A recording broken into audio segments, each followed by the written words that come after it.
Everyone, welcome back. Mechanism and different kind of reactions को हम बात कर रहे हैं। सब्स्टिट्यूशन रिएक्शन हमने देख लिया, एडिशन देख लिया। आज हम देखेंगे एलिमिनेशन रिएक्शन। बच्चों, एलिमिनेशन रिएक्शन जैसा कि इसका नाम है, we have to eliminate something, correct. Most of the time ये रिएक्शंस हमें मिलेंगी दो तरह के मॉलिक्यूल्स में। एक है अल्कोहल्स और दूसरे हैं आपके पास एल्काइल हैलाइड्स, राइट। जैसे अल्कोहल्स की बात करें, अगर let us take we have any alcohol. अब इसमें क्या होगा, दीज टू मॉलिक्यूल्स और दीज टू एटम्स और these two groups will move and will be removed as water. तो हमारे पास क्या बन जाएगा, लुक एट इट। दोनों H and O H in the form of water निकल गए। नाउ 1 2 3 4 5 कार्बन की वैलेंसी पूरी नहीं है, तो क्या बनाएंगे, एल्कीन। सो ये हमें प्रेपरेशन ऑफ एल्कीन्स भी देंगे, राइट। सिमिलरली देखो, हाइड्रोजन हाइड्रोजन यहाँ हम लगा लेते हैं कोई भी हैलाइड और कोई भी एक हाइड्रोजन रहेगा। इस केस में क्या होगा, again these two will be removed in the form of HX और ये देखो क्या बनाएंगे फिर से, एल्कीन्स। सो आप most of the time alkenes या एल्काइंस की प्रेपरेशन के अंदर हम देखेंगे एलिमिनेशन रिएक्शन, ठीक है बच्चों। यहाँ पे कुछ चीज़ें हम ध्यान में रखेंगे। एल्कीन्स में देखिए क्या बना हो क्या रहा है, पहले ही देखो यहाँ पे क्या है, सिग्मा बॉन्ड, एक सिग्मा बॉन्ड, एक सिग्मा बॉन्ड, सिग्मा बॉन्ड, यानी कि ये भी सिग्मा ये भी सिग्मा, या यूँ कहो ये भी सिग्मा और ये भी सिग्मा। आपके पास यहाँ दो सिग्मा बॉन्ड से टूट रही हैं। दोनों टूटने के बाद क्या बना रही हैं, एक पाई बॉन्ड। इसका मतलब two sigma bonds are breaking to produce one pi bond and one sigma bond.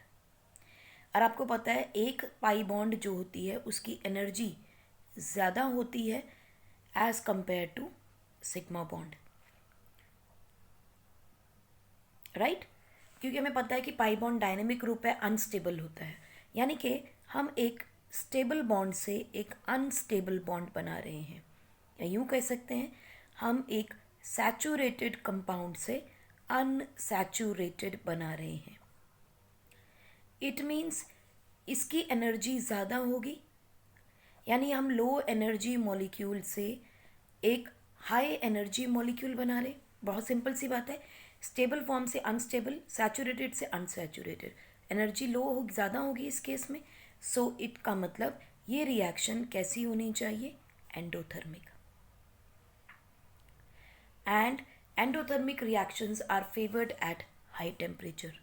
ये हमने थर्मोडायनेमिक्स में पढ़ा था, favoured at high temperature, right. हमें पता है कि डेल्टा एस क्या हो रहा है, इंक्रीज कर रहा है, पॉजिटिव है। डेल्टा एच क्या है, वो भी पॉजिटिव है। सो अगर हम इस रिएक्शन की स्टेबिलिटी या स्पॉन्टेनिटी को चेक करना चाहें तो what we will write, delta H minus T delta S. Since delta S is increasing and delta H is also increasing, so delta S should be more than delta H, तभी ये reaction spontaneous होगा। अब यहाँ instability बढ़ रही है या entropy increase कर रही है, so this reaction is going to be feasible at higher temperature, correct. यहाँ तक आप इसको पॉज करके नोट कर लें।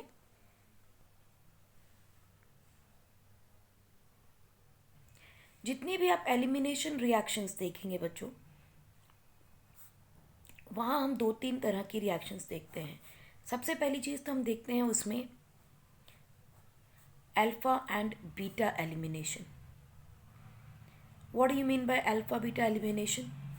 अल्फा बीटा एलिमिनेशन का मतलब है बच्चों, जिस कार्बन पे हैलोजन लगा हो या जिस कार्बन के ऊपर अल्कोहल लगा हो उसे हम बोल देते हैं अल्फा, और उसके एडजेसेंट जो कार्बन होंगे उसे हम बोलते हैं बीटा, राइट। सो ये कार्बन हो गया अल्फा, ये कार्बन हो गया बीटा। अब यहाँ से क्या हो रहा था, हाइड्रोजन निकल रही थी।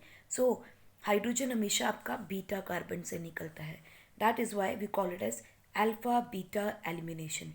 अल्फा से आपका न्यूक्लियोफाइल निकला, बीटा से आपका इलेक्ट्रोफाइल निकला, it becomes alpha beta elimination. Similarly हम कई जगहों पे अल्फा गामा एलिमिनेशन भी देखते हैं। जैसे मान लो एक का आपके पास चेन है कार्बन की, इसके ऊपर लगा है मान लीजिए आपका X और इसके ऊपर लगा है मान लीजिए H। Now this is what alpha, this is adjacent to the alpha carbon is beta और उसके एडजेसेंट गामा। जब X और Y निकलेंगे, X और H निकलेगा तो क्या बन जाएगा आपके पास? तो बच्चों यहाँ से बनेगा आपके पास एक साइक्लिक प्रोडक्ट, क्योंकि जहाँ से निकलता है वही दोनों कार्बन जुड़ते हैं, तो यहाँ से आपको एक साइक्लिक प्रोडक्ट मिल जाएगा। बट हमने अल्फा गामा एलिमिनेशन नहीं पढ़ना, अभी हमने समझना है सिर्फ अल्फा बीटा एलिमिनेशन रिएक्शन को।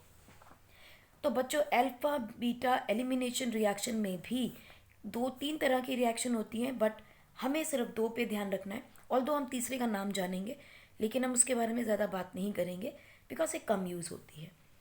और हमें देखना है बेसिकली अल्फा का में E1 एलिमिनेशन और दूसरी देखनी है E2 एलिमिनेशन रिएक्शंस। ठीक, तीसरी आपके पास होती है बच्चों E1 CB। What is this CB? This is called as conjugate base. सिर्फ पता होना चाहिए कि तीसरी कौन सी है, नहीं पढ़ना नहीं है इसके बारे में ज़्यादा। E1 CB कॉन्जुगेट बेस यानी CB माने conjugate base reaction, right. Difference क्या है इन लोगों में ये देखते हैं। एलिमिनेशन जो E1 रिएक्शन है बच्चों, इसके अंदर क्या होगा? Let us take we have एक मॉलिक्यूल है जिसके पास लेट अस से H है और X है, इसको हम बोलेंगे अल्फा, इसको बोलेंगे बीटा। इस केस के अंदर एलिमिनेशन जब होगा तो पहले X का रिमूवल होता है, यानी एक अनायन का रिमूवल होता है। As a result what will happen, जब ये देखो इलेक्ट्रॉन्स अपने लेकर जाएगा, X लेकर जाएगा, तो अल्फा कार्बन पे क्या चार्ज छोड़ा उसने? पॉजिटिव। ध्यान से देखिए,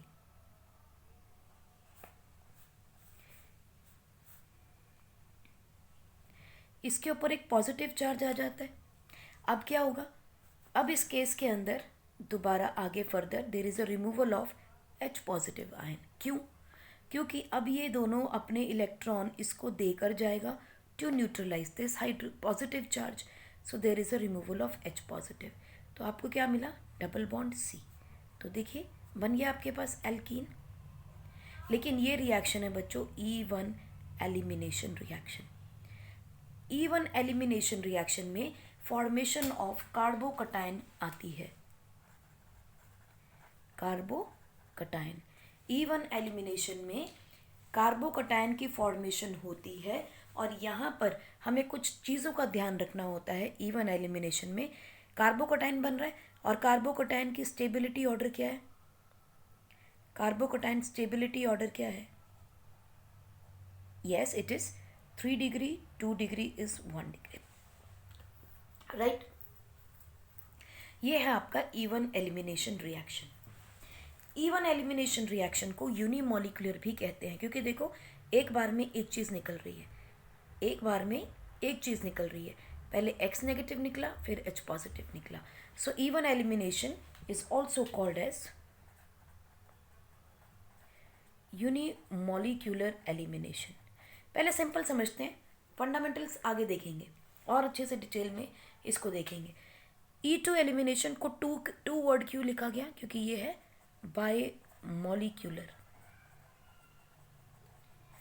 बायमोलिकुलर एलिमिनेशन रिएक्शन। मतलब ये है कि E2 एलिमिनेशन में अगर मेरे पास यहाँ X और H है, this is alpha and beta carbon, तो ये दोनों एक साथ निकलते हैं, there is removal of HX, और डायरेक्टली आपके एक ही स्टेप में एल्कीन बन जाता है। ठीक, there is no formation of carbocation and is a one step reaction.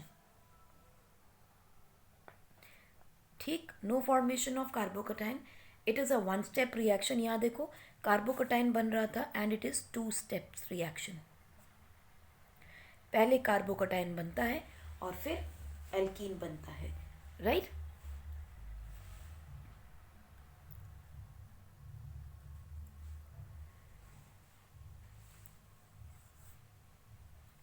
Note कर लीजिए, राइट। अब ये दोनों रिएक्शंस बच्चों कैसी होती हैं? These both reactions are endothermic reaction, यानी फेवर्ड एट हाई टेम्परेचर। ठीक है, तो यहाँ लिख सकते हैं favoured at high temperature. High temperature का मतलब temperature should be more than 50 degree Celsius. This also is favoured at high temperature, क्योंकि दोनों ही रिएक्शंस एंडोथर्मिक हैं, चाहे वो E1 हो चाहे वो E2 है। स्टेबिलिटी ऑर्डर इसके अंदर भी सेम ही रहता है, 3 डिग्री, 2 डिग्री, 1 डिग्री। वहाँ कार्बोकटाइन नहीं बनता, लेकिन 3 डिग्री एल्काइल हैलाइड आपको ये रिएक्शन तेज़ी से देंगे as compare to 2 degree, 1 degree. वहाँ कोई चेंज आपको नहीं मिलता। ठीक, अब हम E1CB रिएक्शन भी देख लेते हैं, ये क्या होती है कॉन्जुगेट फेस रिएक्शन में। बच्चों E1 में क्या था? पहले X निकल रहा था। E1CB के अंदर क्या होगा? ये देखिए X है और H है। This is an alpha carbon, this is the beta carbon. इस केस में क्या होता है? देर is a removal of first H positive. तो H पॉजिटिव मतलब ये अपने दोनों इलेक्ट्रॉन्स इस कार्बन को दे के एज एन H पॉजिटिव निकल जाता है। सो देखिए क्या बना, ये पॉजिटिव निकल गया, तो इसके ऊपर क्या बन जाएगा? एक नेगेटिव चार्ज, राइट, क्योंकि अपने इलेक्ट्रॉन्स दे के गया उसको। यहाँ X बनेगा, इसका मतलब there is a formation of carbo anion, right, and then there is a removal of X negative, यानी अनायन का रिमूवल होगा। ये अपने दोनों इलेक्ट्रॉन्स लेकर चला जाएगा, तो देखो इस पर पॉजिटिव चार्ज आ जाएगा। इसको पॉजिटिव चार्ज को न्यूट्रलाइज करने के लिए ये नेगेटिव चार्ज एक इलेक्ट्रॉन के साथ बॉन्ड बनाएगा, तो आपको क्या मिल गया? एल्कीन मिल गए। सो E1CB में कोई ज़्यादा फर्क नहीं है, वहाँ पर पहले X निकल रहा था, यहाँ H पॉजिटिव निकल रहा है। That is a simple base reaction. समझ में आई बात? दोबारा देखिए एक बार। E1 एलिमिनेशन रिएक्शन में पहले एक न्यूक्लियोफाइल यानी X नेगेटिव निकलता है, फिर H पॉजिटिव निकलता है। 2 स्टेप में ये रिएक्शन होती है। This is called as E1 elimination reaction, जिसमें हम लोग क्या कर रहे हैं? अल्फा बीटा एलिमिनेशन कर रहे हैं। ये भी E1 एलिमिनेशन ही रिएक्शन है, लेकिन यहाँ कार्बोकटाइन बन रहा था, इस केस में कोई कार्बोकटाइन नहीं बनेगा, and this is called as alpha beta elimination reaction. ठीक, यहाँ आप कह सकते हो पहला अल्फा एलिमिनेशन है, फिर बीटा, 2 स्टेप में है। ठीक है, this is alpha elimination first and then beta elimination. यहाँ क्या है? अल्फा बीटा एक साथ हो रही है, यहाँ beta elimination first and then alpha elimination होगा।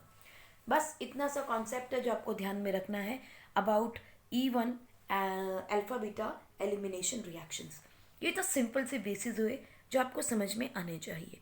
ठीक है, इसको आप पॉज करके आप नोट कर लीजिए।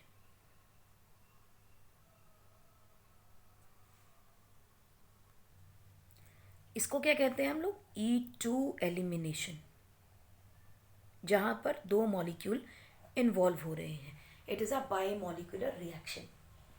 It is a unimolecular reaction E1, E2 is the bimolecular reaction and EC1 is also the unimolecular reaction, right? तो आइए ज़रा E1 के बारे में थोड़ी सी बात करते हैं। तो हमने E1 में क्या बात की? सबसे पहली चीज़ formation of stable intermediate carbocation occurs. Correct? There is a formation of stable carbocation, and we know that what is this order of stability of carbocations? 3 degree, 2 degree, 1 degree, right? Number 3 हमने बात की, the reaction is endothermic, favored at temperature more than 50 degree Celsius. Correct? Number 4, जब भी ये reaction होती है बच्चों, तो इस पे डिपेंड करता है किस पे? ये कोई भी reaction, the rate of reaction depends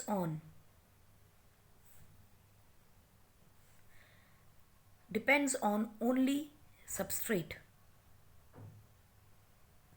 depends on only substrate. ठीक है, और किसी पे डिपेंड नहीं करता। It is independent of the concentration of any other reagent. Number 2, next हम क्या देखते हैं इसमें? इस रिएक्शन को कंडक्ट करने के लिए हमें एक स्ट्रॉन्ग बेस की ज़रूरत होती है।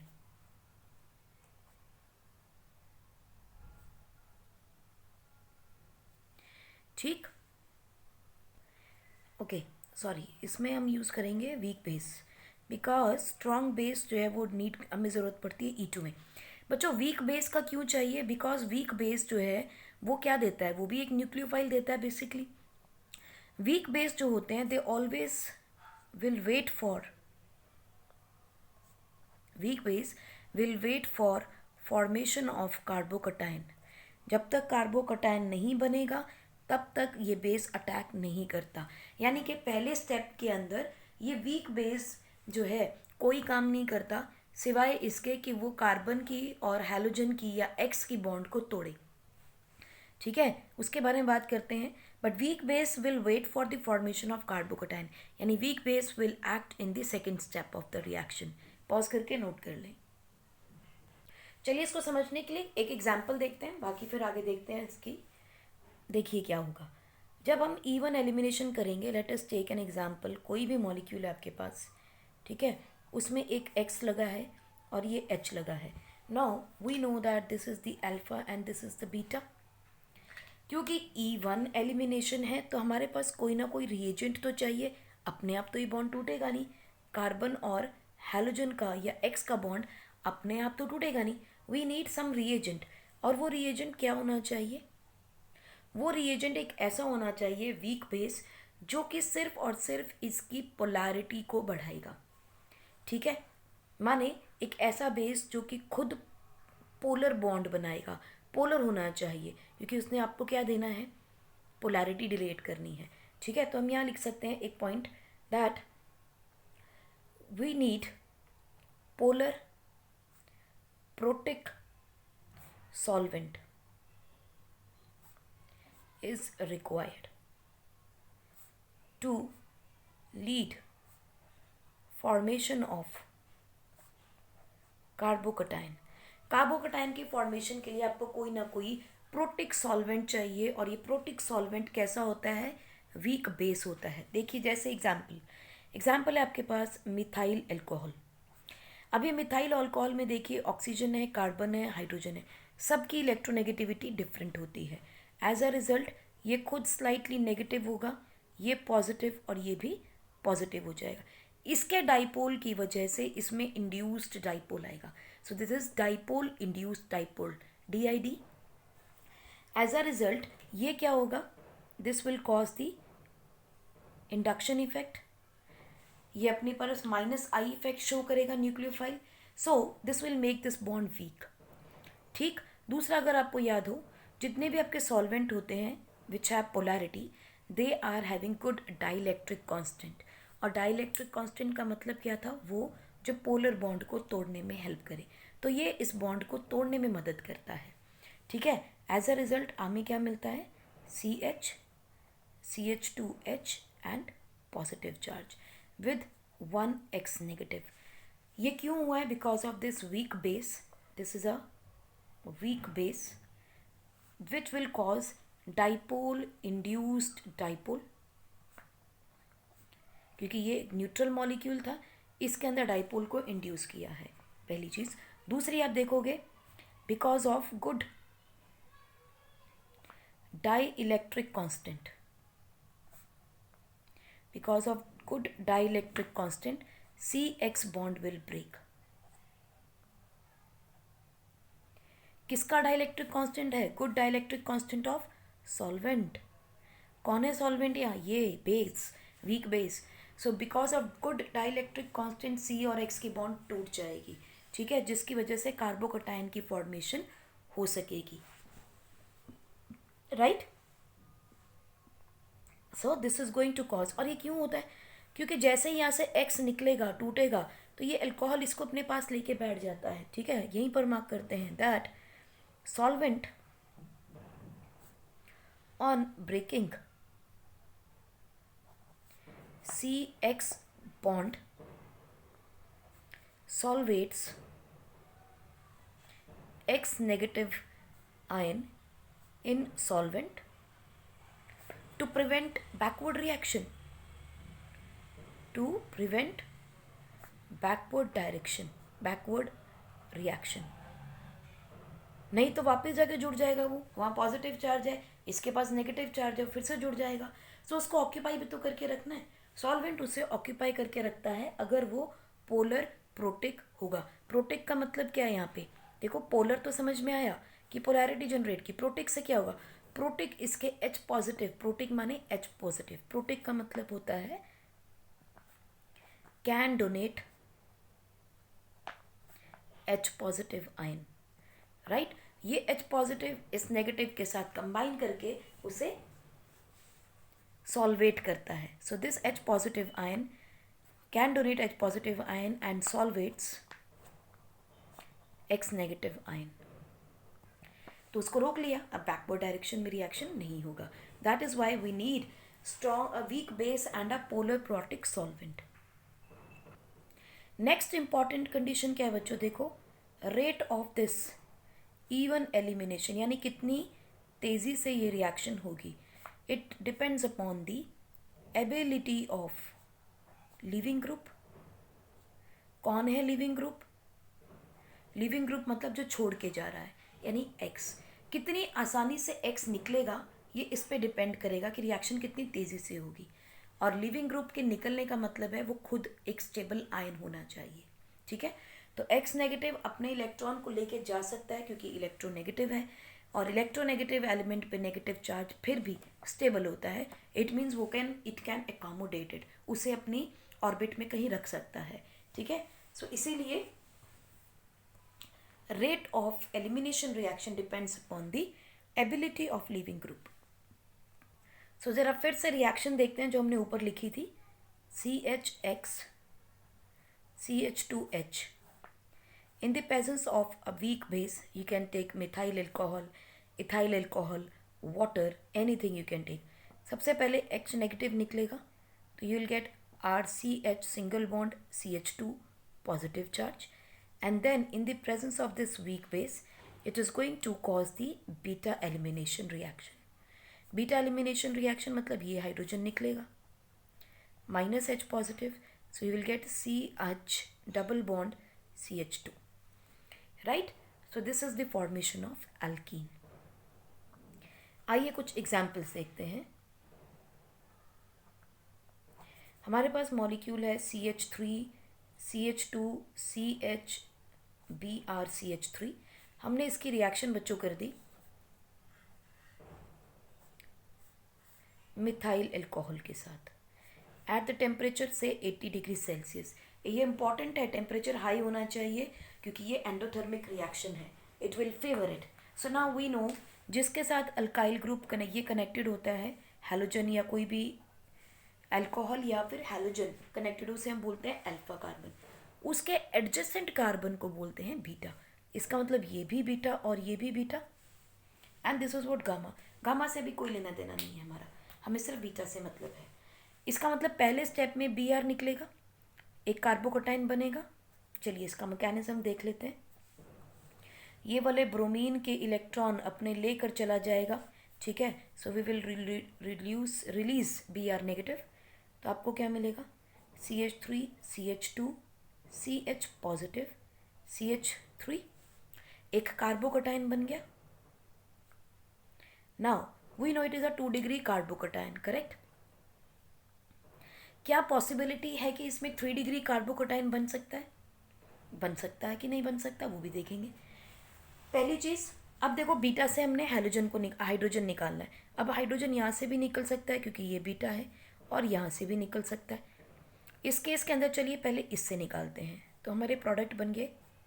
अगर इससे निकलता है तो CH3 CH2 CH double bond CH2, right. Look at it, ये क्या है? आइसोप्रोपाइल है ना। इसका यानी आइसोमर भी बन सकते हैं, बट चलिए फिलहाल बीटा से निकालते हैं। इस वाले बीटा से निकालें CH3 CH double bond CH CH3, correct. यानी कि 2 तरह के आपके प्रोडक्ट बन सकते हैं यहाँ पर। तो अब हमें ये सोचना है कि प्रोडक्ट कौन सा बनेगा और हमें किसको फेवर करना है रिएक्शन में, राइट। तो अब बच्चों यहाँ एक रूल याद कीजिएगा, That rule is called as Setzeff rule.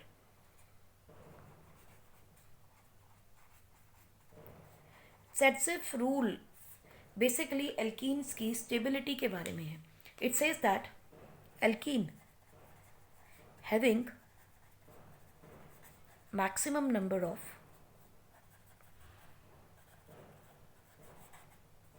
alpha hydrogen is more stable, so called Setzeff product. यानी मेजर प्रोडक्ट को हम सेटसेफ प्रोडक्ट भी कह देते हैं एंड माइनर प्रोडक्ट को हम क्या कहते हैं? माइनर प्रोडक्ट को बच्चों हम बोलते हैं हॉफमैन प्रोडक्ट, हॉफमैन्स प्रोडक्ट. तो alkene having maximum number of alpha hydrogen is more stable. अब देखो अल्फा हाइड्रोजन का मतलब क्या हुआ? जिस कार्बन के साथ डबल बॉन्ड होता है उसके साथ वाले कार्बन को अल्फा कार्बन कहा जाता है. ध्यान से सुनना, डबल बॉन्डेड कार्बन एटम के साथ वाले कार्बन को अल्फा हाइड्रो कार्बन कहते हैं. तो यहाँ देखो डबल बॉन्ड कार्बन ये दोनों हैं, इसके साथ वाला कार्बन ये, इसके साथ कोई कार्बन नहीं है. अब इस कार्बन पे लगे हुए हाइड्रोजन एटम्स को काउंट करेंगे. यहाँ कितने हाइड्रोजन? 2 हाइड्रोजन. थर्ड को नहीं काउंट करना. We will not count this carbon, this is the beta carbon. ठीक है, हमें सिर्फ अल्फा कार्बन की बात करनी है. तो 2 alpha hydrogens are there, right. तो यहाँ देखो कितनी है? 3 और 3 6. तो it has got 6 alpha hydrogen. जिसके पास ज़्यादा अल्फा हाइड्रोजन होते हैं that is called as Saytzeff product. Saytzeff product या जिसे हम कह देते हैं मेजर प्रोडक्ट. यानी ये बनेगा, दिस इज मोर स्टेबल. और ये कौन सा है? Hofmann product. या जिसे हम बोल देते हैं माइनर प्रोडक्ट. ये प्रोडक्ट नहीं बनेगा या बहुत कम बनेगा. क्लियर होगी बात? सेटसेफ रूल सेज जिसके पास ज़्यादा अल्फा हाइड्रोजन होते हैं वो ज़्यादा स्टेबल होता है. तो अब देखो यहाँ पे क्या होगा. तो अगर हमें प्रोडक्ट पूछे कौन सा होगा तो हमें पता है CH3 CH double bond CH CH3 is going to be my major product and CH3 CH2 CH double bond CH2 is the minor product. ठीक, तो ये ज़्यादा बनता है, बहुत ज़्यादा बनता है, ये बहुत कम बनता है. क्लियर है बात? पॉज करके आप नोट कर लें.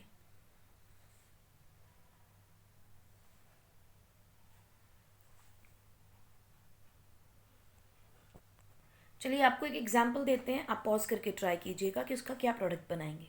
You have CH3 CH CH3 CH2 Br in the presence of water at the temperature 60 degree Celsius. बताइए इसके प्रोडक्ट क्या बन सकते हैं? Possible products. पॉज करके ट्राई करेंगे आप.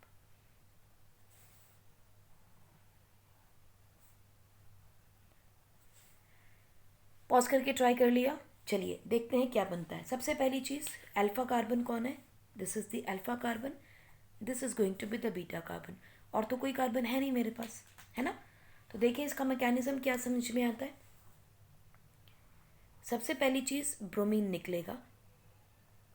ब्रोमीन अपने दोनों इलेक्ट्रॉन्स को उठा के निकल जाएगा और इस पे बनाएगा पॉजिटिव चार्ज.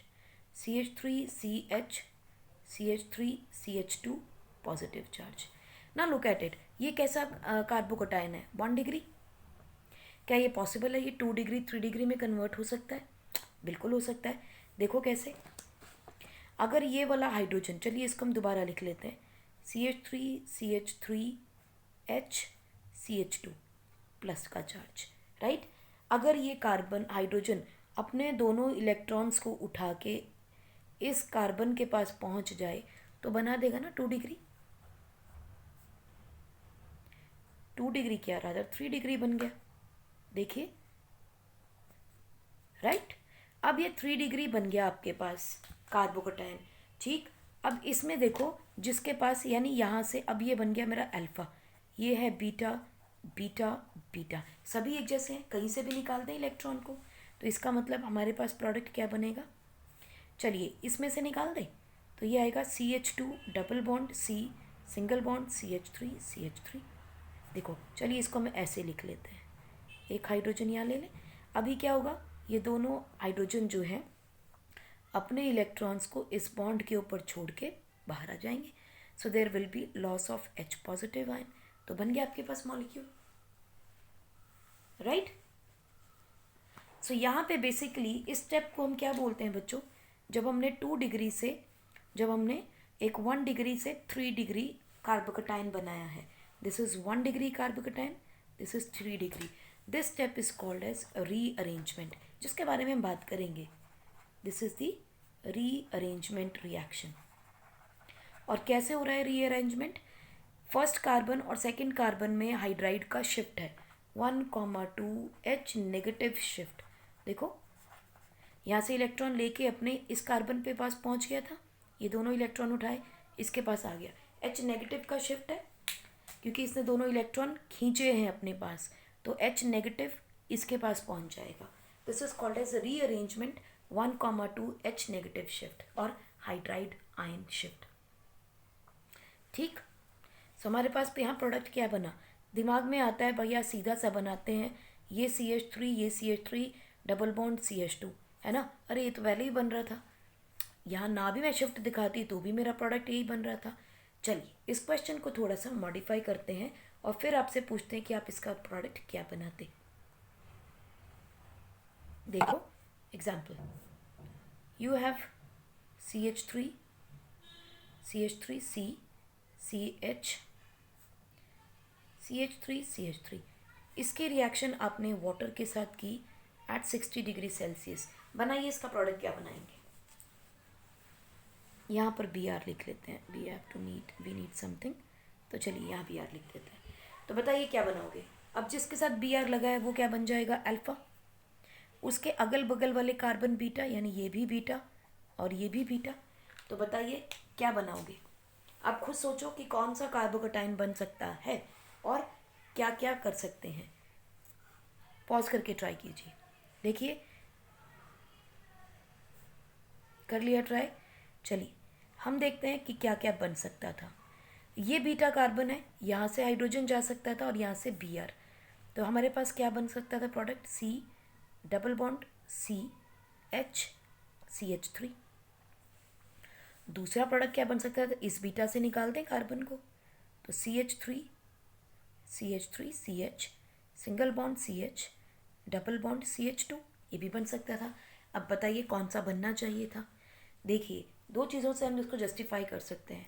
पहला, फॉर्मेशन ऑफ कार्बोकटाइन, कौन सा कार्बोकटाइन स्टेबल होगा। तो देखो यहाँ पे दो तरह के कार्बोकटाइन बन सकते थे। पहला बना, यहाँ से ब्रोमीन अपने इलेक्ट्रॉन्स लेकर जाएगा तो इसके ऊपर पॉजिटिव चार्ज आया CH3, तो ये कौन सा कार्बोकटाइन है, 2 डिग्री। ज़रा देखो क्या इसमें कोई 3 डिग्री कार्बन है, इधर से तो बनाने का फ़ायदा नहीं, 1 डिग्री बनेगा। देखो इसके पास हाइड्रोजन है ना, carbon hydrogen carbon carbon carbon carbon, ये 3 डिग्री कार्बन है। तो क्या ये पॉसिबल नहीं है कि मैं इसका हाइड्रोजन ले लूँ, ये अपने दोनों इलेक्ट्रॉन मूव उठाए और इस कार्बन के पास आ जाए। तो देखिए क्या बन जाएगा मेरे पास, CH3 C positive charge, CH2 CH3, look at it, it's a 3 degree कार्बोकटाइन, right. अब क्या करेंगे, ये अल्फा बन गया, ये बीटा। नाउ इस कार्बन से निकालते हैं तो it is going to form the stable carbocation. 3 degree से निकालोगे, यहाँ से निकालोगे तो स्टेबल बनेगा। कैसे, देखो यहाँ अप्लाई करेंगे, अल्फा हाइड्रोजन काउंट करेंगे, सेट रूल। इस पे देखो ये कार्बन है अल्फा, यानी कि ये दोनों कार्बन बॉन्डेड है डबल बॉन्ड के साथ, उसके अगल बगल carbon alpha alpha alpha, how many alpha hydrogen are there, 3 3 6 3 9। यहाँ देखो डबल बॉन्ड है, इसके साथ वाला carbon only 1 alpha hydrogen, so definitely this is the set product और द मेजर प्रोडक्ट, राइट। तो आप इस प्रोडक्ट को बनाकर आएंगे, क्लियर। पॉज करके नोट कर लें। और साथ में क्या निकलेगा, यहाँ से देखो Br ये गया और ये H गया, तो आप प्रोडक्ट में लिखोगे HBr का रिमूवल हुआ है। अब यहाँ पे क्योंकि एक हैलोजन और एक हाइड्रोजन का रिमूवल हो रहा है, तो इस रिएक्शन को बच्चों हम कह देते हैं डीहाइड्रो, क्योंकि हाइड्रोजन गया है, हैलोजिनेशन रिएक्शन।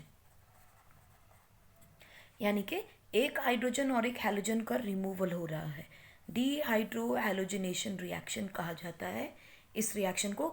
अगर एल्काइल हैलाइड से एल्कीन बना रहे हो with the process of elimination reaction, right, so इसको डीहाइड्रो हैलोजिनेशन रिएक्शन बोलते हैं। पॉज करके नोट कर लें। सिमिलरली हम देखते हैं इन केस ऑफ एल्कोहल्स। तो देखिए एल्कोहल्स में क्या होगा, let us take CHOH CH2H, CH3 है बेसिकली। इसकी रिएक्शन हमने की बच्चों कॉन्सेंट्रेटेड H2SO4 के साथ या H3PO4 के साथ, बोथ आर डिहाइड्रेटिंग एजेंट्स, ठीक है, and act as weak bases. ठीक, इस केस में भी क्या होगा, देखो रिमूवल ऑफ वाटर हो रहा है, तो आपको क्या मिल जाएगा, एल्कीन। इस रिएक्शन को बोलते हैं बच्चों डिहाइड्रेशन।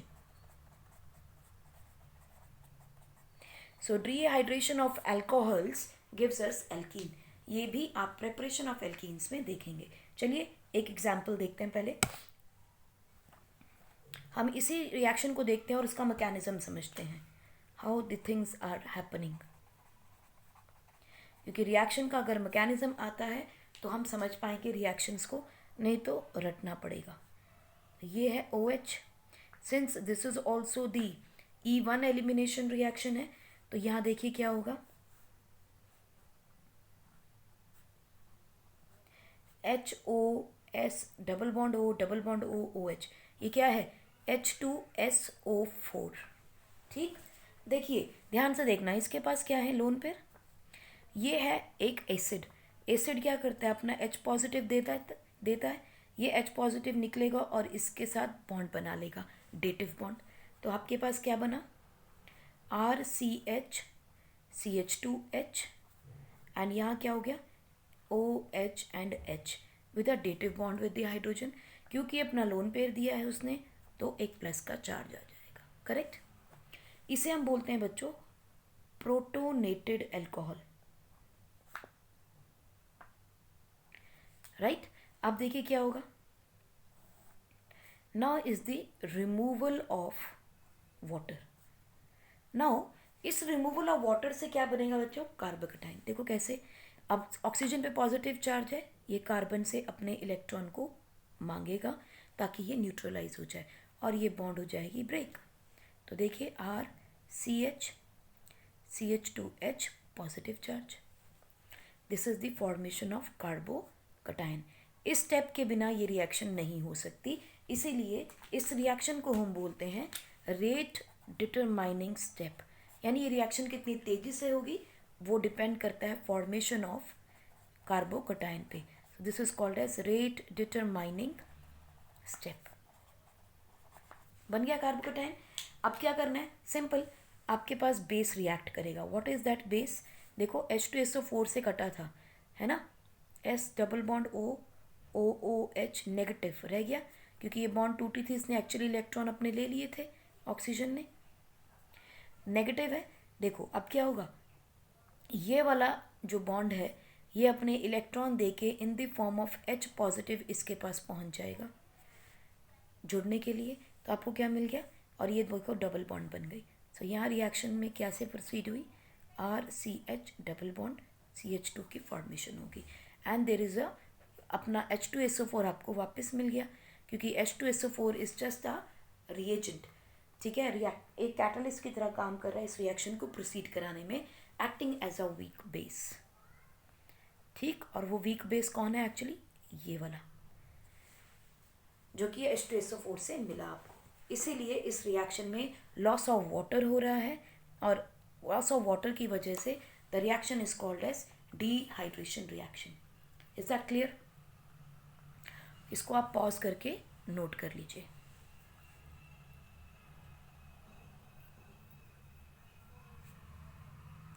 आइए ज़रा एक एग्जाम्पल देखते हैं। We have CH3 CHOH CH3 in the presence of concentrated H2SO4। तो देखिए क्या होगा, इसका OH अल्फा बीटा में से, ये दोनों बीटा है, this is beta, this is beta, किसी से भी ले लें। Late us take CH2 double bond CH3 plus H2O, बन गया एल्कीन। कौन सा बना? प्रोपीन। This is what? 2-प्रोपेनोल। सो ये आप अल्कोहल जब पढ़ेंगे तो उसकी प्रॉपर्टीज़ यानी केमिकल प्रॉपर्टीज़ में पढ़ेंगे, और जब एल्कीन्स पढ़ेंगे तो उसकी प्रिपरेशन में आप देखेंगे कि प्रोडक्ट में आपके पास एल्कीन आ रहा है। सिमिलरली चलिए एक एग्जांपल और देखते हैं। CH3C CH3 CH3 CH2OH, इसकी रिएक्शन आपने की इन the presence of concentrated H2SO4। तो बताइए प्रोडक्ट क्या बनेगा, सोच के देखिएगा। ठीक है, चलिए पहला स्टेप में क्या बनने वाला है? CH3 CH3 CH2 प्लस, क्योंकि आपके पास यहाँ से OH नेगेटिव निकलेगा। कार्बोकटाइन की फॉर्मेशन होगी, दिस इज द RDS यानी रेट डिटरमाइनिंग स्टेप। उसके बाद देखो रीअरेंजमेंट पॉसिबल है, कैसे? 1 डिग्री से 3 डिग्री कार्बोकटाइन बन सकता है अगर ये मिथाइल का ग्रुप अपने इलेक्ट्रॉन्स को लेके किसके पास पहुंच जाए? इसके पास। तो देखिए देयर इज़ अ रीअरेंजमेंट। बच्चों रीअरेंजमेंट हमेशा आपको कार्बोकटाइन के केसेस में ही मिलती है और किसी में नहीं मिलती। ठीक है, तो CH3C CH3 तो देखिए पॉजिटिव चार्ज आ गया, कार्बोकटाइन बन गया। Now this is the alpha carbon, beta carbon, beta carbon and beta carbon, कहीं से भी निकाल सकते हैं। तो देखिए by the loss of H positive ion हमें क्या मिलेगा? CH2 डबल बॉन्ड CH3 बन गया आपके पास alkene. So what is the name of this alkene? 2-मिथाइल प्रोपीन। 1 इन लिखना चाहो तो 1 इन भी आएगा। ठीक है, सो पॉज करके आप इसको नोट कर लें। Now similarly let us look at E2 elimination reaction. E2 elimination reaction, जिससे हम क्या कहते हैं? We call it as the bimolecular reaction. Right बच्चों, पहले देखते हैं रिएक्शन होती क्या है। RCH CH2 H and X, कोई भी अल्काइल हैलाइड हो सकता है। इसकी रिएक्शन बच्चों हम करेंगे इन the presence of strong base. Strong base इसलिए क्योंकि वो इस न्यूक्लियोफाइल यानी कि इस न्यूक्लियोफाइल एक हैलोजन के जाने का इंतज़ार नहीं करता, आके इसके बगल में आके चिपक जाएगा। ठीक है, देखो क्या होगा, यहाँ से रिमूवल होगा HX का और आपको मिलेगा क्या? RCH double bond CH2 plus HX। Product same है, लेकिन यहाँ पर स्ट्रॉन्ग बेस जो है, do not wait for removal of X negative ion for the formation of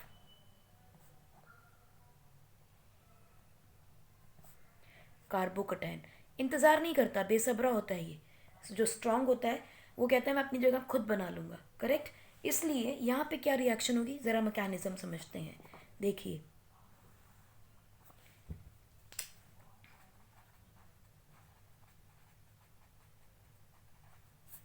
mechanism में क्या होगा, देखो अगर हम इस रिएक्शन को समझने की कोशिश करें तो सबसे पहले आपके पास रिएक्शन हुई CH2 H and X। Right, यही है आपके पास प्रोडक्ट्स रिएजेंट। अब इस केस में क्या हो रहा है कि जैसे ही आपके पास इसके अंदर एक स्ट्रॉन्ग बेस आता है, स्ट्रॉन्ग बेस जो आएगा वो क्या कहेगा, इस इलेक्ट्रॉन ये इस मॉलिक्यूल में घुसने की कोशिश करता है। जब इस मॉलिक्यूल में घुसता है तो बेसिकली क्या होता है, H इसके पास स्ट्रॉन्ग बेस है, स्ट्रॉन्ग बेस प्रोटॉन मांगता है इससे, क्योंकि बेस को क्या चाहिए, प्रोटॉन। वो प्रोटॉन मांगेगा, वो कहेगा ये वाले इलेक्ट्रॉन जो है तू भैया छोड़ के आ जा, तो ये छोड़ेगा, यहाँ से H पॉजिटिव इस बेस के पास पहुँच जाएगा। जब ये इसके पास इलेक्ट्रॉन आ रहा है तो ध्यान से देखो, 1 2 3 4 और पांचवी बॉन्ड ये बनाने की कोशिश कर रहा है। एज अ रिजल्ट हैलोजन कहेगा मैं चला, क्योंकि ये गुड लिविंग ग्रुप होता है, आसानी से निकल जाता है। क्योंकि हैलोजन्स कैसे होते हैं, उनके ऊपर नेगेटिव चार्ज का आयन पॉसिबल होता है, नोबल गैस कॉन्फ़िगरेशन अटेन करते हैं, है ना। ग्रुप नंबर 17 में अगर एक इलेक्ट्रॉन और ऐड कर दें तो ग्रुप 18 बन जाता है। ग्रुप 18 यानी नोबल गैस कॉन्फ़िगरेशन, इसीलिए ये अपना इलेक्ट्रॉन लेके भागने की कोशिश करता है। तो देखिए ज़रा, इसकी वजह से, इस सारी स्टेप्स की वजह से क्या हुआ। पहला स्टेप क्या हुआ, इलेक्ट्रॉन को शिफ्ट हुआ।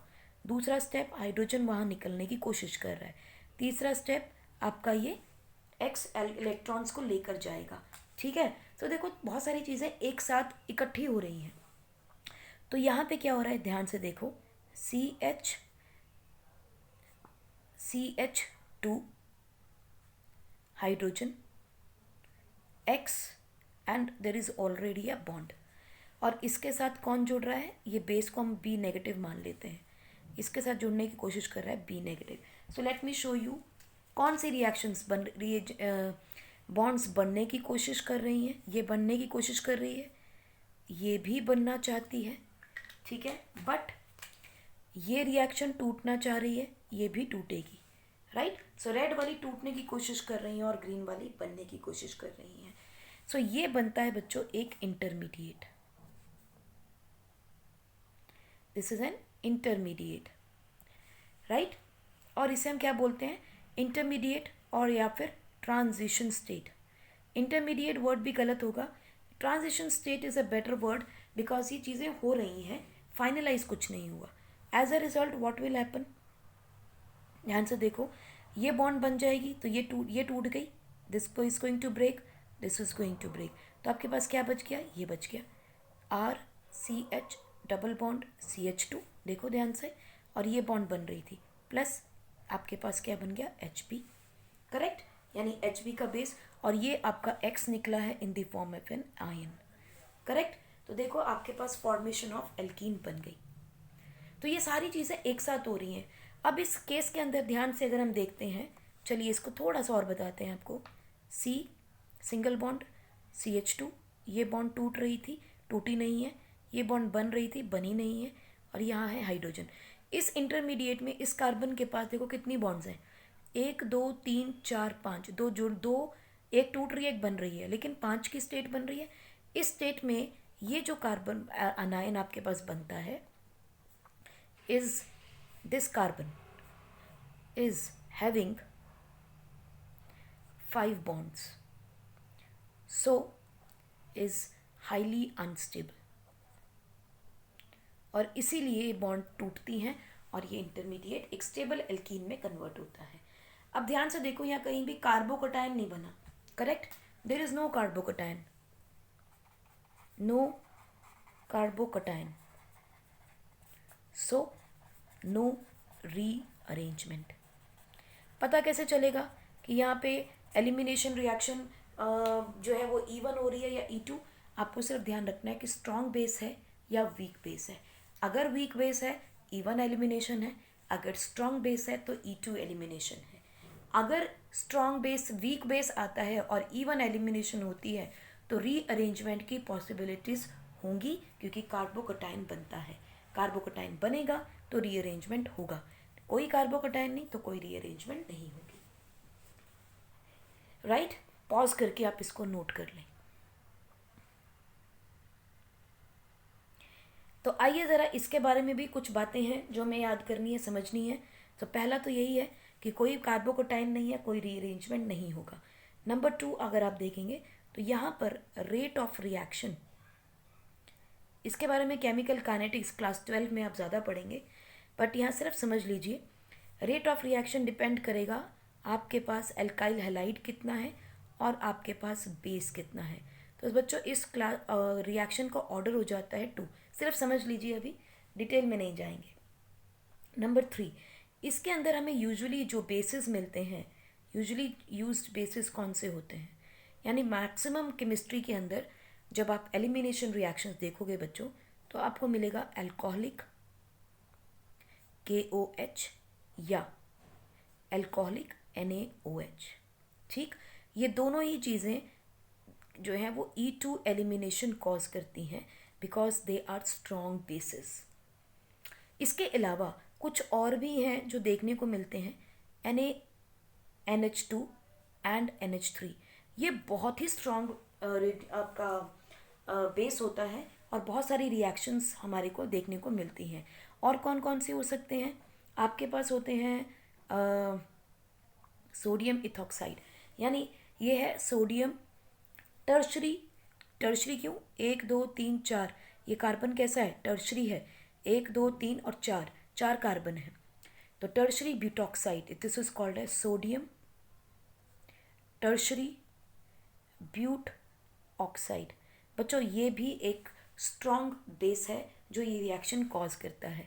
इसके अलावा आपको कई जगह मिलेंगे RO नेगेटिव या CH3O नेगेटिव या C2H5O negative. Most of the time आप मीथेनॉल और इथेनॉल में रिएक्शंस कर रहे होते हो या अल्कोहलिक KOH और NaOH में, तो इनके बारे में आपको पता होना ज़रूरी है। स्टेबिलिटी ऑर्डर मैंने आपको पहले बोला, अल्काइल हैलाइड है, 3 degree alkyl halide will show this reaction faster than 2 degree than 1 degree alkyl halides, right? Pause करके आप नोट कर लें। नेक्स्ट हमें इसमें जो सॉल्वेंट चाहिए होता है बच्चों, that is polar aprotic solvent चाहिए होता है। क्यों? पोलर का मतलब आप समझ गए होंगे, डाइपोल इंड्यूस्ड डाइपोल, यानी कि this will make carbon and halogen bond to break, right? यानी कि it will lead to the breaking of this carbon and halogen bond.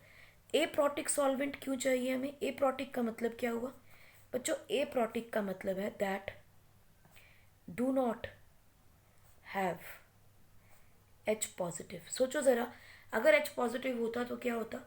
अगर H पॉजिटिव होता तो जो स्ट्रॉन्ग बेस है उसके साथ जुड़ जाता ना, base plus acid will neutralize, so it do not have H positive, so base is free to attack substrate, right? If H positive is present, then it will neutralize base. is so aprotic solvent is required.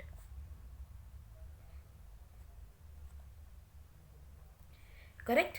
इसीलिए हमें polar aprotic solvent की ज़रूरत होती है। Next आप point देखो, इसमें क्या आएगा,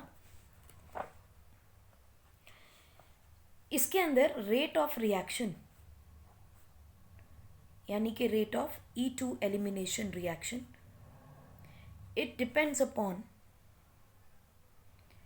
the ability of leaving group, ability of leaving group, यानी कि कौन स्टेबल अनायन बना के निकल सकता है। जैसे क्लोरीन, आयोडीन, ब्रोमीन, ये सब अपने स्टेबल अनायन बना के निकल सकते हैं because of the presence of 1 more electron, और वो नोबल गैस कॉन्फ़िगरेशन में बन जाएगा। इसीलिए ये रिएक्शन जो है इस पे डिपेंड करती है। साथ ही साथ हमें पता है E2 एलिमिनेशन रिएक्शन भी एंडोथर्मिक होती है, यानी delta H is positive, correct? Lastly बच्चों एक पॉइंट और आता है, that is it gives the anti elimination reaction. E2 हमें एंटी एलिमिनेशन रिएक्शन देती है, जिसे समझने के लिए हमें ऑप्टिकल या स्टीरियो आइसोमेरिज्म समझना होता है, ठीक है? तो आइए थोड़ा सा इसके बारे में समझते हैं। Let us say we have CH2 double bond CH single bond Cl in the presence of alcoholic KOH। बच्चों अल्कोहलिक KOH का नाम देखते ही आपके दिमाग में आ जाना चाहिए, it's a strong base and it is going to cause E2 elimination reaction, यानी कि कोई भी कार्बोकटायन नहीं बनेगा।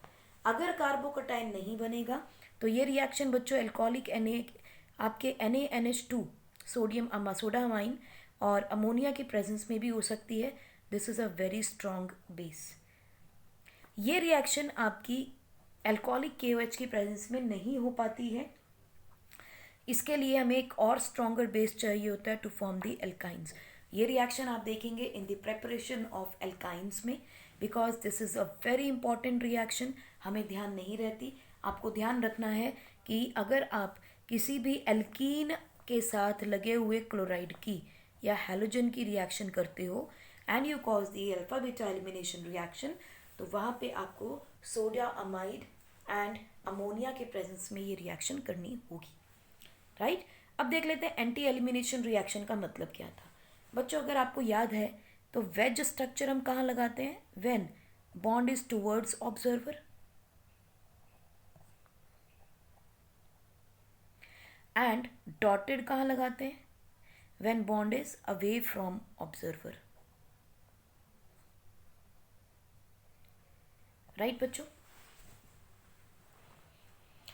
सो अगर आपको मीथेन का स्ट्रक्चर याद हो तो हम कैसे दिखाते हैं, उसमें दो बॉन्ड ऐसे दिखाते हैं, तीसरी बॉन्ड हम कहते हैं हाइड्रोजन और चौथी bond hydrogen. It means this is into the paper, this is outside the paper towards the observer, ये दोनों in the plane of paper हैं, right. So anti elimination method का मतलब क्या होता है बच्चों, जब हम आप स्टीरियोकेमिस्ट्री देखते हैं तो हम ये कहते हैं कि अब जब एक नया एलिमेंट इसके पास आएगा या एटम या ग्रुप आएगा तो ये कहाँ अटैच होगा आगे, करेक्ट। एंटी एलिमिनेशन मेथड का मतलब ही यही है।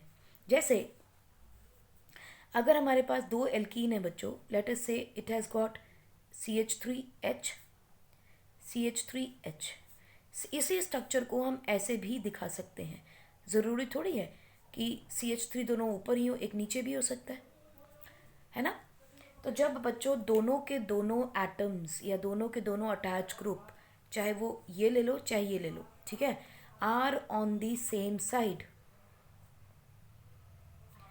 Of carbon atoms,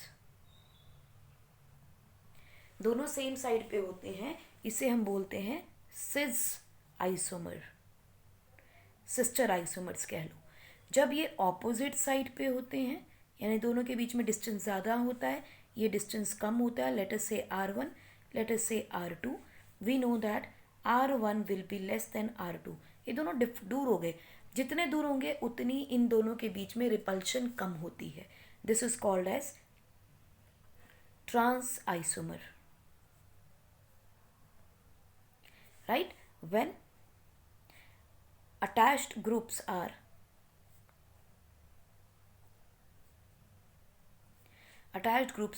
on opposite are in opposite directions on adjacent carbon atoms, उसे हम बोलते हैं ट्रांस आइसोमर, ये होता है सिस आइसोमर, ठीक है बच्चों।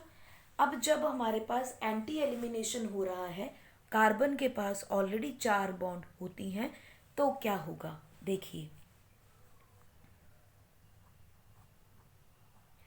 हम एक मॉलिक्यूल ले रहे हैं हेक्सेन का और उसके पास यहाँ एक कार्बन के साथ मीथेन लगा है, मिथाइल लगा है, यहाँ एक हाइड्रोजन है, this is hydrogen, this is chlorine and this is hydrogen, this is methyl group. इसकी रिएक्शन, ये सारे कार्बन एटम्स हो गए, इसकी रिएक्शन आपने अल्कोहलिक KOH की प्रेजेंस में की, how the reaction is going to proceed.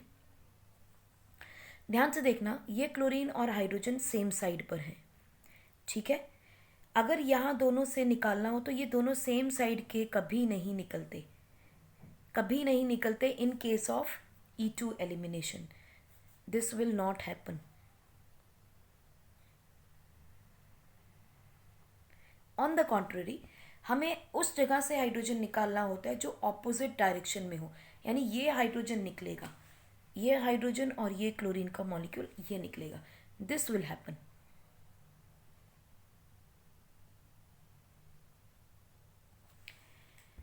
ठीक, तो हमारे पास क्या मॉलिक्यूल बनेगा देखो,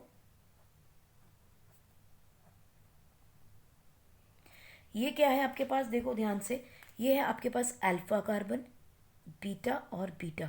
अब देखना यह कि कौन से बीटा से निकलेगा, तो आपको ध्यान रखना है जहाँ पर हाइड्रोजन एटम ऑपोजिट डायरेक्शन में लगा हुआ हो, ठीक है। तो हमारे पास हो गया यहाँ पे क्या, H, ये क्लोरीन निकल जाएगा, ऊपर से हाइड्रोजन निकल जाएगा, तो ये आएगा double bond. So this is what you will get, not ये वाला हाइड्रोजन नहीं निकलेगा, ठीक है। सो बेसिस, तो बेस किसको पिक करता है, यहाँ पे नोट लगाएं, base picks hydrogen from anti position of, from anti position of halogen ion. क्योंकि हैलोजन भी नेगेटिव है, बेस भी नेगेटिव है, वो उसको अपनी जगह से आने ही नहीं देता, भीड़ इतनी हो जाएगी, एज अ रिजल्ट वो दूसरी जगह से अटैक करता है, right. This is what is the anti elimination reaction. Pause करके आप नोट कर लें। आइए देखते हैं हमारा लास्ट रिएक्शन मैकेनिज्म्स के अंदर हमें जो पढ़नी है reaction, that is rearrangement reaction.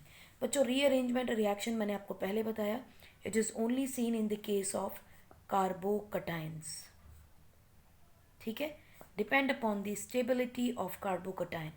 और क्या ऑर्डर होता है, 3 degree, 2 degree and then 1 degree, right. कैसे कैसे होता है बच्चों, इसमें 2-3 तरीके हैं। पहला है हाइड्राइड शिफ्ट, ठीक, हाइड्राइड शिफ्ट का मतलब H नेगेटिव का शिफ्ट। दूसरा क्या हो सकता है, मिथाइल शिफ्ट, यानी कि CH3 नेगेटिव का शिफ्ट। तीसरा हो सकता है बच्चों फिनाइल का शिफ्ट, यानी PH नेगेटिव या C6H5 नेगेटिव का शिफ्ट। दोनों का मतलब एक ही है, ठीक है ना, दोनों में से किसी को भी ले सकते हैं। लेकिन इसकी एक कंडीशन है बच्चों, ये बहुत दूर दूर वाले कार्बन में नहीं होता, it only happens only between first and second carbon atom, सिर्फ उन्हीं में ये शिफ्ट होती है। So it is also called as 1-2 carbon shift, 1-2 shift या 1-2 कार्बन शिफ्ट, उनके बीच में ये शिफ्ट होती है। जैसे देखो आपके पास है CH3 CH2 CH2 प्लस, ये क्या है 1 डिग्री ना, ये क्या बनाएगा आपके पास, देखो ध्यान से, क्या मैं इसको ऐसे लिख सकती हूँ, प्लस यहाँ से क्या होगा, ये देखो दोनों हाइड्रोजन के इलेक्ट्रॉन इस हाइड्रोजन पे आए, ये पूरा उठेगा और इस कार्बन पे पहुँच जाएगा। This is called as 1,2 hydride shift, 1,2, ये 1 कार्बन, ये सेकेंड कार्बन, तो आपको क्या मिलेगा, CH3 CH पे पॉजिटिव चार्ज, क्योंकि अपने इलेक्ट्रॉन इसने लूज कर दिए हैं, और ये बन गया। This is called as hydride shift. Similarly चलिए देखें, you have CH3, CH3, CH3 and CH2 plus. ये कैसा कार्बोकटायन है, दिस इज 1 डिग्री। क्या मैं इस कार्बोकटायन में, समझिए क्या होगा, अब इसके पास कार्बन नहीं है, हाइड्रोजन नहीं है, अब क्या करें, अब क्या होगा, ये पूरा का पूरा मिथाइल अपने इलेक्ट्रॉन्स को लेगा और लेके ये पहुंचेगा इस कार्बन के पास। तो देखो CH3 CH2, ये CH3 इसके साथ जुड़ गया, ये जोड़ दिया हमने, और ये CH3 वापस इसका अपने पास था, ये बन गया first gas. Now this is called as 1,2 methyl shift, correct. पहले कार्बन और दूसरे कार्बन के बीच में हो रहा है, पहला और दूसरे कार्बन के बीच में था शिफ्ट। सिमिलरली चलिए देखें, CH3C, चलिए CH3 नहीं लेते, हम सब जगह फिनाइल लगा लेते हैं, फिनाइल फिनाइल CH2 प्लस। अब देखो इसके पास क्या है, CH3 तो है नहीं, फिनाइल है, तो अब हम क्या करेंगे, फिनाइल का शिफ्ट कर देंगे, 1,2 फिनाइल आयन शिफ्ट। तो ये दोनों इलेक्ट्रॉन उठे, इसके पास आए, और ये पूरा का पूरा उठा और इसके पास पहुंच गया। तो देखो फिनाइल फिनाइल CH2, इसके पास आया था फिनाइल, तो ये देखिए लगा दिया, ये आ गया पॉजिटिव चार्ज। ये क्या बन गया बच्चों, 3 degree carbocation, 3 degree carbocation, and we know it is more stable. This is what is the rearrangement.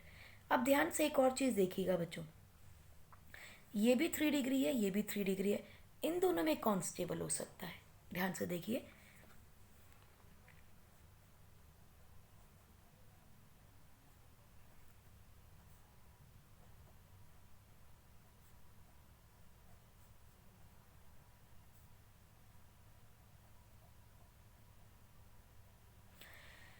बच्चों यहाँ पर ये 3 डिग्री भी है और रेजोनेंस भी आ रही, देखो single double single single single double single और एक कार्बोकटायन, है ना। तो यानी कि यहाँ पर एक बेंजाइलिक कटायन भी बन रहा है, बेंजाइलिक रेजोनेंस भी मिल रही है यहाँ, और 3 डिग्री कार्बन भी है. So that is why this particular molecule is more stable than this particular molecule. क्योंकि यहाँ रेजोनेंस है फिनाइल के आने की वजह से, यहाँ खाली मिथाइल था, तो इसलिए this one is more stable. अब पॉइंट ये आता है बच्चों, अगर मान लीजिए आपके पास यहाँ पर ऐसा मॉलिक्यूल आ जाए CH3CH2 प्लस. अब यहाँ हाइड्रोजन भी और मिथाइल भी है ना, हाइड्रोजन भी है और दोनों बीटा कार्बन पे मिथाइल भी है. किसको शिफ्ट करें, हाइड्रोजन को या फिर मिथाइल को? इसे समझने के लिए बच्चों हम पढ़ेंगे माइग्रेटरी एप्टीट्यूड. इसका मतलब क्या है? इसका मतलब यह है कि कौन आसानी से एक इलेक्ट्रॉन लेके, 2 इलेक्ट्रॉन लेके चल देगा, यानी कौन आसानी से इलेक्ट्रॉन डोनेट कर सकता है. करेक्ट. तो इसमें क्या कहते हैं, देखो इलेक्ट्रॉन डेंसिटी जिसके पास ज़्यादा होगी इज मोर, और जिसके पास इलेक्ट्रॉन डोनेटिंग ग्रुप लगा हो. करेक्ट. ऑर्डर क्या है यहाँ तीनों में, यानी H नेगेटिव में, मिथाइल में और फिनाइल में. सो ये ऑर्डर बनता है आपका इलेक्ट्रॉन डोनेशन का in case of hydride, phenyl and methyl ion.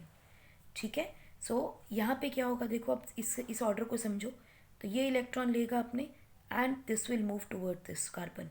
तो आपको क्या मिलेगा, CH3 CH3 पॉजिटिव चार्ज. ठीक है जी.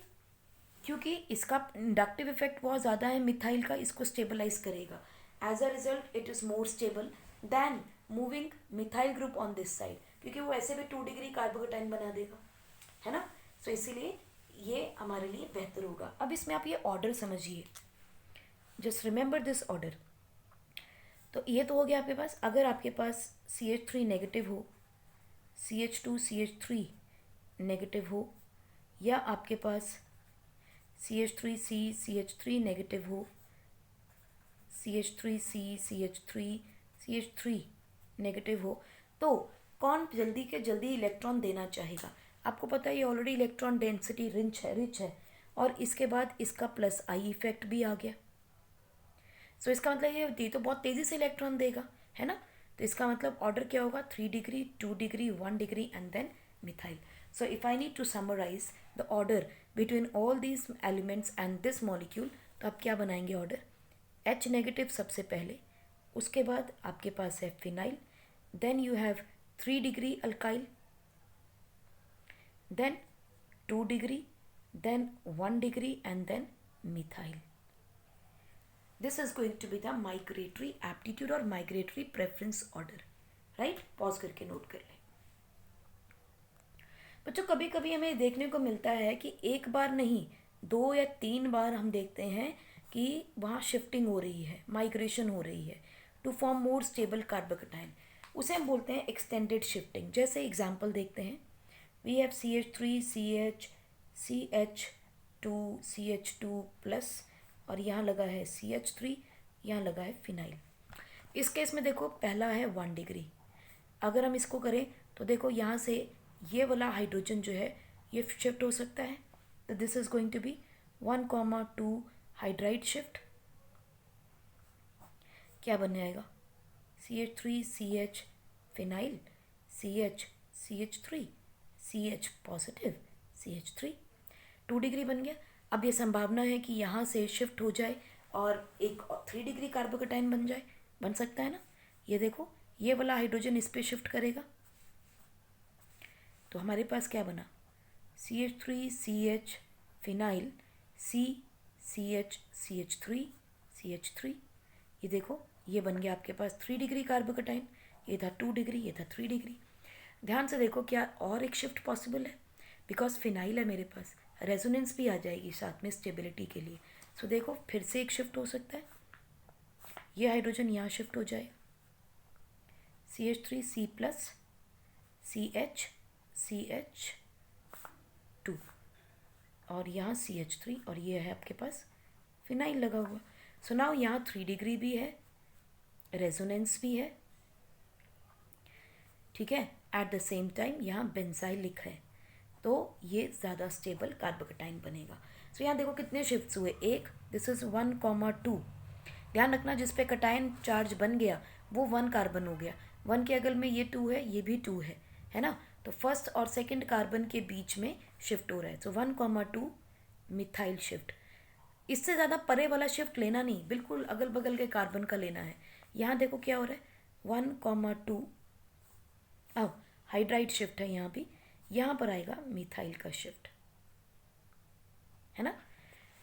सो दिस मिथाइल शिफ्ट, यहाँ भी हाइड्राइड ही शिफ्ट हो रहा है, नॉट इवन मिथाइल, क्योंकि देखो ना हाइड्रोजन का ही शिफ्ट हुआ था। So again I want to लेकिन ये बार बार हो रहा है। This is called as extended shifting to get the most stable configuration, correct. So यहाँ तक है आपका रीअरेंजमेंट रिएक्शंस बच्चों। इसको अच्छे से पढ़ लीजिए, ध्यान रखिए, बिकॉज ये बहुत ज़्यादा काम आएंगे आपकी पूरी केमिस्ट्री के अंदर। ऑर्गेनिक समझने के लिए इन रिएक्शन के मैकेनिज्म को समझना बहुत ज़रूरी है। So take care and keep studying. Bye bye.